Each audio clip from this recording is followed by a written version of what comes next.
এবার জামাইয়ের হাত ধরে পালালেন শাশুড়ি। হ্যাঁ দর্শক, ঘটনাটি ঘটেছে, এ বিষয়ে বিস্তারিত থাকছে ভিডিওতে। যার সাথে মজেমন কি বাহারি কি বাডম, প্রণয়ের রীতি ভাঙার স্পর্ধা নিয়ে এমন কথাই প্রচলিত আছে। তাই বলে জামাই শাশুড়ি? পশ্চিমবঙ্গে এমন অবিশ্বাস্য ঘটনা ঘটেছে। জামাইয়ের সঙ্গে সংসার বাঁধতে তার হাত ধরে পালিয়েছেন শাশুড়ি, জানিয়ে তোলপাড় চলছে রাজ্য জুড়ে।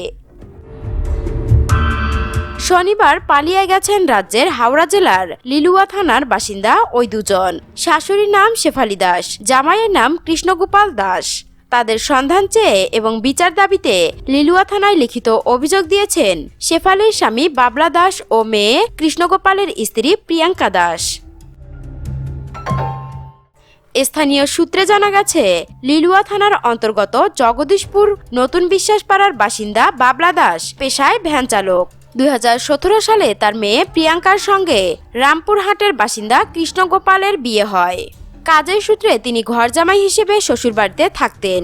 এই সুযোগেই শেফালি দাসের সঙ্গে তার বিবাহ বহির্ভূত সম্পর্ক গড়ে ওঠে।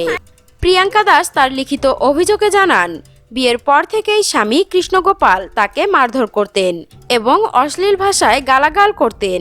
তিনি তার স্বামীর কার্যকলাপ জেনে গেলে মারধর আরও বেড়ে যায়। এমনকি নিজের বাড়িতে প্রিয়াঙ্কাকে রেখে কৃষ্ণ থাকতেন শ্বশুর বাড়িতে।